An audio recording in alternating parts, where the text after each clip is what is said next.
தமிழர் சமூக நீதி கழகத்தின் சார்பில் நடைபெறக்கூடிய சமூக நீதி வெல்லட்டும், பொது உடைமை மலரட்டும் என்கின்ற ஒரு பொதுக்கூட்டம். இது பொதுக்கூட்டம்னு கூட சொல்ல முடியாது.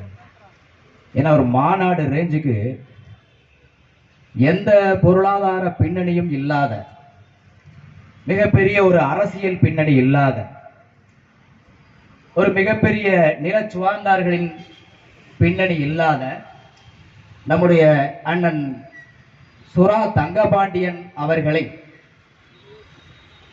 நம்பி இன்றைக்கு ஆயிரக்கணக்கான மக்கள் இங்கே திரண்டிருக்கிறார்கள் என்று சொன்னால், இது அவருடைய பொது வாழ்க்கையில் அவர் கடைபிடித்திருக்கக்கூடிய அந்த நேர்மைக்கும் அந்த சமூக ஒழுங்கும் தான் மிக முக்கியமான காரணம் என்பதை கட்டியம் கூறும் வகையில் இந்த நிகழ்ச்சியில் தலைமை பொறுப்பை ஏற்று சிறப்பு செய்து கொண்டிருக்கக்கூடிய மரியாதைக்குரிய கள போராளி பண்பாளர் அண்ணன் சுரா தங்கபாண்டியன் அவர்களே, மற்றும் இந்த நிகழ்ச்சியில் பங்கெடுத்திருக்கக்கூடிய திண்டுக்கல் பாராளுமன்ற உறுப்பினர், மார்க்சிஸ்ட் கம்யூனிஸ்ட் கட்சியினுடைய பொறுப்பாளர் ஐயா தோழர் சச்சிதானந்தம் அவர்களே, மற்றும் இந்த நிகழ்வில் பங்கெடுத்து சிறப்புரை ஆற்றவிருக்கக்கூடிய அனைத்து முற்போக்கு கட்சி இயக்கங்களுடைய பொறுப்பாளர்களே, இறுதியாக நன்றி உரை நவிழவிருக்கக்கூடிய தோழர்களே, உங்கள் அனைவருக்கும் நான் சார்ந்திருக்கிற திராவிடர் கழகத்தின் சார்பில் மாலை நேர வாழ்த்துக்களையும் வணக்கத்தையும் தெரிவித்துக் கொள்கிறேன்.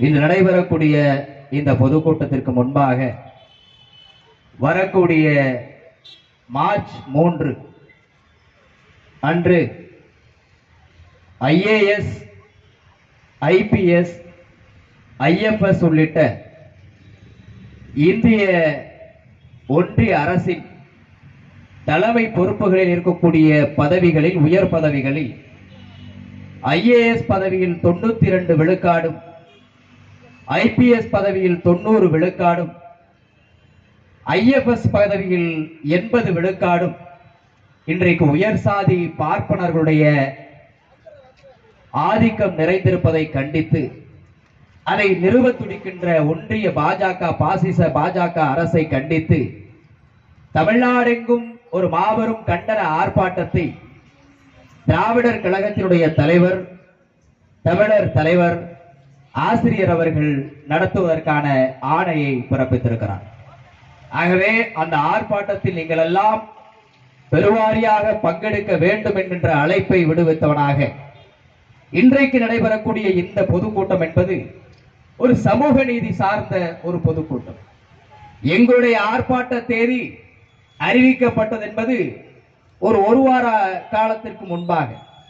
ஆனால் இந்த சமூக நீதி சார்ந்த இந்த பொதுக்கூட்டம் என்பது ஏறக்குறைய ஒரு 10-15 நாட்களுக்கு முன்பாக அண்ணன் அவர்கள் தொலைபேசியில் தொடர்பு கொண்டு இந்த நிகழ்வை பற்றி என்னிடத்திலே தெரிவித்தார். ஏன் இதை சொல்லுகிறேன் என்று சொன்னால், இன்றைய சூழலில், அரசியல் சூழலில் இன்றைக்கு அரசியல் ஓட்டு கணக்குகளை, சீட்டு கணக்குகளை, நோட்டு கணக்குகளை பார்த்து கொண்டிருக்கக்கூடிய இந்த வேளையில் இன்றைக்கு மக்களின் உயராயுதமான ஆதாரமான பிரச்சனையை தாய் கழகமான திராவிடர் கழகம் கையில் எடுத்திருக்கிறது. இன்றைக்கு அதே போலதான் இன்றைக்கு சமூக நீதி சார்ந்த பொதுக்கூட்டத்தை நம்முடைய அண்ணன் சுரா தங்கபாண்டியன் அவர்கள் இன்றைக்கு அதை கையில் எடுத்து இன்றைக்கு ஒரு பொதுக்கூட்டமாக இன்றைக்கு நடத்தி கொண்டிருக்கிறார். இதை ஏன் நான் சொல்லுகிறேன் என்று சொன்னால், ஒரு ஆங்கிலத்தில் ஒரு பழமொழி உண்டு, கிரேட் மென் திங்ஸ் அலைக். ஒத்த மனிதர்கள், ஒத்த சிறந்த சிந்தனையாளர்கள் ஒரே மாதிரியாக சிந்திப்பார்கள் என்பதுதான் இன்றைக்கு நடைபெறக்கூடிய இந்த பொதுக்கூட்டத்தினுடைய வெளிச்சமாக இருக்கிறது. அன்பு நண்பர்களே, பாபா சாஹேப் அண்ணல் அம்பேத்கர், புரட்சியாளர் அண்ணல் அம்பேத்கர் மிகச் சிறப்பாக சொல்லுவார், இங்கே நடைபெறக்கூடிய ஆர்ப்பாட்டமாக இருந்தாலும் சரி, இங்கே நடைபெறக்கூடிய போராட்டமாக இருந்தாலும் சரி, அல்லது வழக்கு மன்றங்களில் நடக்கக்கூடிய வழக்குகளாக இருந்தாலும் சரி, அல்லது தேர்தல்களாக இருந்தாலும் சரி, அல்லது தேர்வுகளாக இருந்தாலும் சரி, இவை எதை அடிப்படையாக வைத்திருக்கிறது இந்த நாட்டில் என்று சொன்னால் அம்பேத்கர் மிகச்சிறப்பாக சொல்லுவார், Indian history nothing but the mortality conflict between the Brahmanism and Buddhism Buddhism என்று சொல்லுவார். இதை இந்திய வரலாற்றை நீங்க எடுத்துக்கிட்டீங்கன்னா, வரலாறு அப்படின்னாவே எந்த ரெண்டு துருவங்களுக்கு இடையான போராட்டம்னா வேறு ஒன்றுமல்ல, இது பார்ப்பன இனத்திற்கும் புத்த மார்க்கத்திற்கும் இடையான போராட்டம் என்று அவர் சொல்லுவார். அதைத்தான் பின்னால் வந்த தலைவர் கலைஞர் அவர்களும் சொல்லுவார். இங்கே நடைபெறக்கூடிய இந்த தேர்தல் என்பதும் அப்படித்தான், இது ஒரு தேவ அசுர போராட்டம் என்று கலைஞர் சொல்லுவார். அது என்ன தேவ அசுர போராட்டம்? நீங்கள் கதையை கேட்டிருக்கக்கூடிய வாய்ப்பு உண்டு. தேவர்களுக்கு திடீரென்று அமிர்தம் சாப்பிட வேண்டும் என்கின்ற எண்ணம் தோன்றியது. அப்பொழுது மகாவிஷ்ணுவிடத்தில் போய் நாங்கள் அமிர்தத்தை உண்டே ஆக வேண்டும் என்ற வேண்டுகோளை விடுத்த போது மகாவிஷ்ணு ஒரு ஐடியா கொடுக்கிறார். அது என்ன ஐடியான்னா, பார்க்கடலில் மிகப்பெரிய அளவிற்கு மந்தாரா என்று சொல்லக்கூடிய மலையை வாசுகி என்கிற பாம்பை கொண்டு, அந்த மந்தாரா என்கிற மலை மத்தாகவும் வாசுகி என்கிற பாம்பு கயிறாகவும் அங்கே கடைந்தால் மிகப்பெரிய அளவிற்கு அமிர்தம் கிட்டும் என்கின்ற ஒரு ஐடியாவை சொல்றார். அப்பதான் தேவர்கள் என்ன செய்யறாங்கன்னா, இந்த தேவர்கள் போது நீங்க யாருன்னு தெரிஞ்சுக்குங்க. இன்றைக்கு 3 விழுக்காடு இருக்கக்கூடிய 3.5 விழுக்காடு என்று 1931 முதல் மக்கள் தொகை கணக்கெடுப்பு ஜாதிவாரி கணக்கெடுப்படுத்தும் போது இன்று வரை அதில் எந்த முன்னேற்றமும் அடையாத ஒரு இனம் பார்ப்பன பணியா கும்பல் இருக்கிறார்களே, அவர்கள்தான் தேவர் இனம். அந்த தேவர் இனத்திற்கும் அசுரர் இனம். யார் அந்த அசுரர்கள்? இங்கே உழைக்கிற ஏழை எளிய அப்பாவி மக்கள் தான் அசுரர் இனம். இந்த 2 பேரையும் வச்சு தலைப்பகுதியை யார்கிட்ட கொடுத்தாங்கன்னா அசுரர்களிடம் கொடுத்தார்கள். யாரு? அவங்க தான் வீராதி வீரர்கள். அந்த வீராதி வீரர்களுக்கு எதை கொடுக்கிறார்கள் என்று சொன்னால் தலைப்பகுதியை கொடுக்கிறார்கள். ஆனால் நாங்கள் வீரத்தில் மிஞ்சியவர்கள், மிகப்பெரிய இன்டெலக்சுவல் பர்சன்ஸ் என்று சொல்லக்கூடிய தேவர்கள் வால் பகுதியை பிடித்து அந்த மந்தாரா என்கிற மலையை பிடித்து கடைந்து அங்கே மிகப்பெரியதற்கு அமுதத்தை அவர்கள் எடுக்கிறார்கள். அந்த அமுதத்தை எடுத்ததுல பார்ட்னர் யாராருன்னா அசுரர்களும் தேவர்களும். அப்ப யாருக்கு சரியான அளவிற்கு அங்கே அமுதம் கொடுத்திருக்கப்பட வேண்டும் என்று சொன்னால் அங்கே தேவர்களுக்கும் கொடுத்திருக்க வேண்டும், கூடுதலாக அங்கே அசுரர்களுக்கு கொடுத்திருக்க வேண்டும். அதுதானே உண்மை, அதுதானே சமூக நீதி. ஆனால் விஷம் பொருந்திய தலையை பிடித்த அசுரர்களுக்கு அமுதம் கிடையாது என்கிற தீர்ப்பை அன்றைக்கு மகாவிஷ்ணு என்கின்ற சொல்லக்கூடிய இந்துத்துவ அவதாரத்தில் ஒருவராக இருக்கக்கூடிய கடவுள் சொல்லுகிறார். அதற்கு மிகப்பெரிய போராட்டத்தை அன்றைக்கு அசுரர்கள் கையில் எடுத்தார்கள். அந்த அசுரர்கள் கையில் எடுத்ததை அடக்குவதற்கு நம்முடைய மகாவிஷ்ணு என்ன அவதாரம் எடுத்தார் தெரியுங்களா? மோகினி அவதாரம் எடுக்கிறார். ஏன்னா அசுரர்களை அடக்கக்கூடிய அவதாரம் மோகினி அவதாரம். இன்னைக்கு அதைத்தான் சொல்லுவார் கலைஞர் அவர்கள். மிகப்பெரிய போர் வீரனாக இருந்தாலும் சரி, மன்னாதி மன்னனாக இருந்தாலும் சரி, அல்லது மிகப்பெரிய வாளாயுதத்தாலும் வேலாயுதத்தாலும் எதிர்க்க முடியாத மிகப்பெரிய பகா சூரர்களாக இருக்கக்கூடிய வீரர்களை அடக்கக்கூடிய அவதாரம் மோகினி அவதாரம். பெண்ணை பார்த்தா நம்ம அசுரன் எல்லாம் படுத்துக்குவான்னு சொல்லி அன்றைக்கு மிகப்பெரிய அளவிற்கு மோகினி அவதாரம் எடுத்து அன்றைக்கு அசுரர்களுக்கு பாதகமான ஒரு தீர்ப்பை வழங்கி முழு அமுதத்தையும் தேவர்கள் அனுபவித்தார்கள் என்கிற அந்த போராட்டத்தை தான் தலைவர் கலைஞர் அவர்கள் சொன்னார். இங்கே மிகப்பெரிய அளவிற்கு இந்த நாட்டில் நடைபெறக்கூடிய அந்த போராட்டம் நேரமாச்சுன்னா சொல்லுங்க. ஆமா, மிகப்பெரிய அளவிற்கு நடைபெறக்கூடிய இந்த போர் தேவர்களுக்கும் அசுரர்களுக்கும் நடக்கக்கூடிய போர் என்று சொன்னார் அன்றைக்கு கலைஞர். இதைத்தான் இன்றைக்கு நான் சொல்கிறோம். இது யார் யாருக்கு எதிரான இந்த போராட்டம்? மனித குலத்தை மாண்பமை மிக்க, சுயமரியாதை மிக்க, மிகப்பெரிய அளவிற்கு உழைக்கிற ஏழை எளிய அப்பாவி மக்களை உயர்த்தக்கூடிய எண்ணம் கொண்ட இங்கே அமர்ந்திருக்கக்கூடிய முற்போக்கு சிந்தனையாளர்களுக்கும், இந்த மக்களை பிரித்து, ஜாதியால் பிரித்து, மதத்தால் பிரித்து, இனத்தால் பிரித்து, பொருளாதாரத்தால் பிரித்து மிகப்பெரிய சூழ்ச்சி சூதை செய்யக்கூடிய பாசிச பாஜகவிற்கும் எதிரான போர்தான் நடக்கக்கூடிய இந்த தேர்தல் என்பதை நீங்கள் யாரும் மறந்துவிடக் கூடாது சகோதரர்களே. அதுதான் இன்றைக்கு சமூக நீதி பத்தி ஏன் பேசுறோம்? நேரத்தில் சுரா தங்கபாண்டியன் எதுக்கு சமூக நீதி வெல்லட்டும், பொது உடைமை மலரட்டும் என்கிற தலைப்பிலே ஏன் இங்கே பொதுக்கூட்டம் போட்டிருக்கிறார்? பொது உடைமை மலரும். எப்போது மலரும்? சமூக நீதி வென்றால் தான் பொது உடைமை மலரும். ஆகவே தான் முதலிடத்தில் அங்கே சமூக நீதி வெல்லட்டும் என்று சொல்லி இருக்கிறார். ஏன் இந்த சமூக நீதி? எனக்கு முன்னால பேசும்போது நம்முடைய வழக்கறிஞர் ஆனந்த மணிராஜன் அவர்கள் மிகச் சிறப்பாக சொன்னார். நீங்க நல்லா எடுத்து பாருங்க, மிகப்பெரிய அளவிற்கு இன்றைக்கு சமூக நீதினா என்ன, முதல்ல அதை தெரிஞ்சுக்கணுமா இல்லைங்களா? சமூக நீதினா வேற ஒண்ணு இல்ல. இதுக்கு நீங்க புத்தகம் போட்டு படிக்க வேண்டிய அவசியம் இல்லை. ஒரு தாய் ஒரு 3 குழந்தைகளை பெற்றெடுக்கிறார் என்று வைத்துக் கொள்வோம். அந்த 3 குழந்தையில் 2 குழந்தை நல்ல ஆரோக்கியமான குழந்தையாக இருக்கிறது, இன்னொரு குழந்தை சவளை குழந்தையாக ஆரோக்கியம் குன்றிய குழந்தையாக இருக்கிறது. நீங்கள் சொல்லுங்கள் தாய்மார்களே, இங்கே அமர்ந்திருக்கக்கூடிய சான்றோர் பெருமக்களே, ஒரு தாய் கிடைத்த உணவை இந்த 3 குழந்தைகளுக்கும் சரிநிகராக பிரித்து கொடுப்பவள் தாயா, அல்லது சவளை குழந்தையாக மிகவும் வீக்காக இருக்கக்கூடிய ஆரோக்கியம் குண்டு இருக்கிற குழந்தைக்கு கொஞ்சம் கூடுதலாக கொடுப்பவள் தாயா? யார் தாய்? அன்பு நண்பர்களே, யார் தாய்? உண்மையான தாய் உள்ளம் படைத்தவர் தாய் என்று கேட்டால் சவள பிள்ளைக்கு, ஆரோக்கியம் குன்றிய குழந்தைக்கு கொஞ்சம் கூடுதலாக கொடுப்பதற்கு பேர்தான் சமூக நீதி. அவ்வளவுதான். சோசியல் ஜஸ்டிஸ்னா என்ன? அந்த குன்றிய பிள்ளைக்கு கொடுக்கிறது. இது உரிமை. இது ஒன்றும் நமக்கு அவர்கள் கொடுக்கக்கூடிய பிச்சை அல்ல. நான் கேட்கிறேன், சமூக நீதியின் மீது மிகப்பெரிய எதிர்ப்புணர்ச்சியை கொண்ட பாஜகவே இன்றைக்கு இடஒதுக்கீடு என்று சொன்னால் கரு மருந்தாக நினைக்கிற, விஷமாக நினைக்கிற பாஜகவே 10% இடம் கொடுத்த போது ஏன் வேண்டாம் என்று சொல்லவில்லை? பாரதிய ஜனதா கட்சி வேறான்னு சொல்லிருக்கணுமா இல்லையா? நமக்கு கொடுக்கக்கூடிய இடஒதுக்கீடுன்னா உடனே நம்ம இங்க பாருங்க ரிசர்வேஷன் வந்துருச்சு. இந்த ரிசர்வேஷன் வந்ததுனாலதான் மிகப்பெரிய அளவிற்கு தகுதியும் திறமையும் போய்விட்டது என்று கூப்பாடு போட்ட கும்பல் 10 விழுக்காடு இடஒதுக்கீடு யாருக்கு? அரிய வகை ஏழைகளுக்கு. இந்த ஏழை மிகப்பெரிய உயர் சாதி ஏழைகளுக்கு 10 விழுக்காடு கொடுத்த போது அதை எதிர்த்து களம் கண்டிருக்க வேண்டுமா இல்லையா? இல்லை.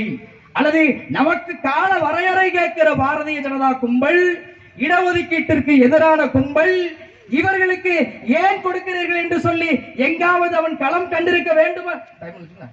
களம் கண்டிருக்க வேண்டுமா இல்லையா? இல்லை நண்பர்களே. 103வது சட்ட திருத்தம். இந்த 103வது சட்ட திருத்தம் திடீர்னு அறிவிக்கிறான். அறிவிச்ச பின்னால மிகப்பெரிய அளவிற்கு அந்த அறிவிப்பு இன்னைக்கு வருதுன்னா நாளைக்கு அரசு அலுவலகங்களுக்கு அந்த சர்க்குலரை அனுப்புறான். நாளைக்கு சர்க்குலர் அனுப்புறான்னா அதற்கு அடுத்த நாளில் இம்ப்ளிமெண்டேஷன் நடக்குது.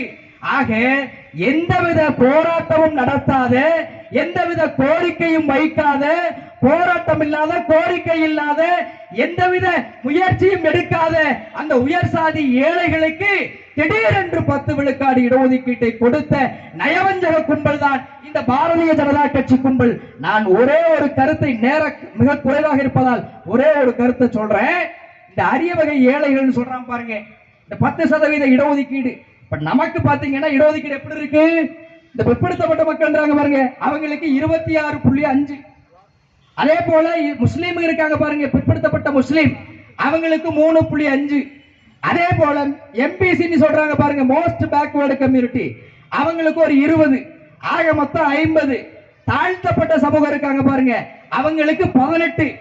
SCA உட்பட 18, STக்கு 1.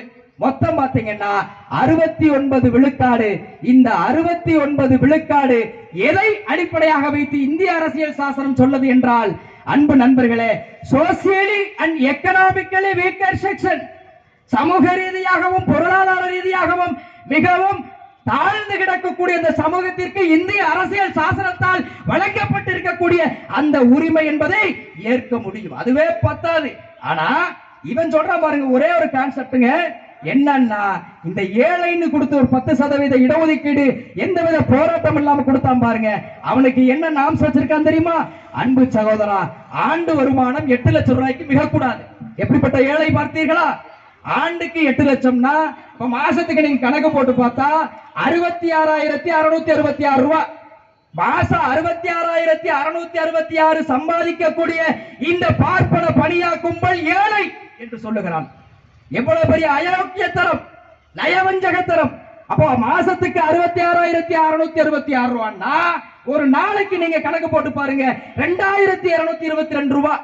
இன்னைக்கு நம்ம 100 ரூபாய் கூலிக்கு ரத்தத்தை சிந்தி, ரத்தத்தை வியர்வையாக சிந்தி, எந்தவித பணி பாதுகாப்பும் இல்லாத மிகப்பெரிய கொடுமையான சூழலுக்கு ஆளாகி இருக்கக்கூடிய இந்த உழைக்கிற மக்கள் மத்தியில் 66,666 ரூபாய் மாசம் சம்பாதிக்கக்கூடியவனை ஏழை என்கின்ற அடிப்படையில் அவனுக்கு இடஒதுக்கீடு கொடுத்திருக்கிறான். அது மட்டுமல்ல நண்பர்களே, மிகப்பெரிய அளவிற்கு பெருநகரங்களில் 4,000 ஸ்கொயர் ஃபீட் இருக்கணுமா, சிறு நகரங்களிலும் கிராமங்களிலும் 9,000 ஸ்கொயர் ஃபீட் இருக்கணுமா. இந்த அளவுக்கு இருந்தாவே அவன் ஏழை. இந்த ஏழைகளுக்கு எந்த போராட்டமும் இல்லாமல், கோரிக்கை விடாமல் மிகப்பெரிய அளவிற்கு 10 விழுக்காடு கொடுத்து இன்றைக்கு 21 மார்க் எடுத்தாலும் சரி, எஸ்சி மக்கள் தாழ்த்தப்பட்ட சமூகத்தை சார்ந்தவன் 50க்கு மேற்பட்ட மார்க் எடுத்தாலும் இவனுக்கு 21 மார்க் எடுத்தா போதும்னு சொல்லி மிகப்பெரிய அயோக்கியத்தனமான திட்டத்தை தீட்டிய பாரதிய ஜனதா கட்சிக்கும் இதை உடனே இம்ப்ளிமெண்டேஷன் செய்த எடப்பாடி என்கின்ற நிரந்தர அடிமைக்கும் வரக்கூடிய தேர்தலில் மிகப்பெரிய சவாலை, மிகப்பெரிய ஒரு பாடத்தை கற்றுக் கொடுக்க தமிழர் சமூக நீதி முன்னெடுக்க வேண்டும் என்று கூறி வாய்ப்புக்கு நன்றி கூறி முடிக்கிறேன். நன்றி, வணக்கம். தோழர் அவர்களுக்கு தமிழர் சமூக நீதி கழகத்தின் தலைவர் சால்வை அணிவிக்கிறார். நன்றி தோழர்.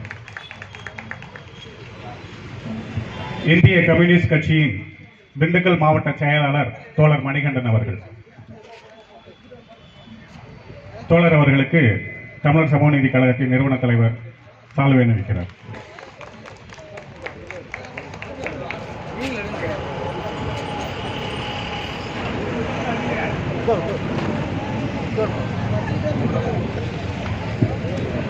விடுதலை சிறுத்தைகள் கட்சியின் ஒன்றிய செயலாளர் தோழர் வடிவேல் அவர்களுக்கு சால்வை அணிவிக்கப்படுகிறது. திராவிட கழகத்தின் மாவட்ட செயலாளர் அண்ணன் ஆனந்தமணிதாசன் அவர்களுக்கு பொன்னாடை போர்த்தப்படுகிறது.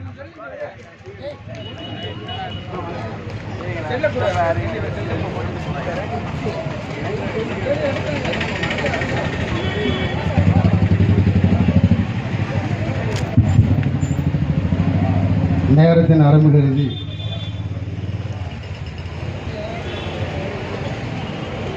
தமிழர் சமூக நீதி கழகம் நடத்தும் சமூக நீதி வெல்லட்டும், பொது உடைமை மலரட்டும் என்ற இந்த பொதுக்கூட்ட தலைமையேற்றிருக்கின்ற களப்போராளி மரியாதைக்குரிய தோழர் சுரா தங்கப்பாண்டியன் அவர்களே, எனக்கு பின்னால் நாட்டில் நடைபெற்று கொண்டிருக்கின்ற நாடாளுமன்றத்தினுடைய ஜனநாயக விரோத போக்கை உங்களோடு கருத்துடைய வெளியிட்டிருக்கின்ற திண்டுக்கல் நாடாளுமன்ற உறுப்பினர் மரியாதைக்குரிய தோழர் ஆர் சசிவலன் அவர்களே, வழக்கறிஞர் மாநில பொதுச் செயலாளர் தமிழ்நாடு சமூக நீதி கழகத்தினுடைய தோழர் மரியாதைக்குரிய எஸ்பி சரவணன் அவர்களே, மார்க்சிஸ்ட் கம்யூனிஸ்ட் கட்சியினுடைய மாவட்ட செயலாளர் பிரபாகரன் அவர்களே, திராவிட கழகத்தினுடைய மாவட்ட தலைவர் மரியாதைக்குரிய தோழர் வீரபாண்டியன் அவர்களே, வழக்கறிஞரும் திண்டுக்கல் மாவட்ட செயலாளர் மரியாதை திராவிட கழகத்தினுடைய செயலாளர் அருமை தோழர் ஆனந்த முனிராஜ் அவர்களே, என்னோடு வருகின்றிருக்கின்ற இந்திய கம்யூனிஸ்ட் கட்சியினுடைய புட்டத்தினுடைய ஒன்றியத்தினுடைய செயலாளர் மரியாதைக்குரிய தோழர் சக்திவேல் அவர்களே, கட்சியினுடைய மாவட்ட செயற்குழு உறுப்பினர் தோழர் கணேசன் அவர்களே, இங்கே வருகின்றிருக்கின்ற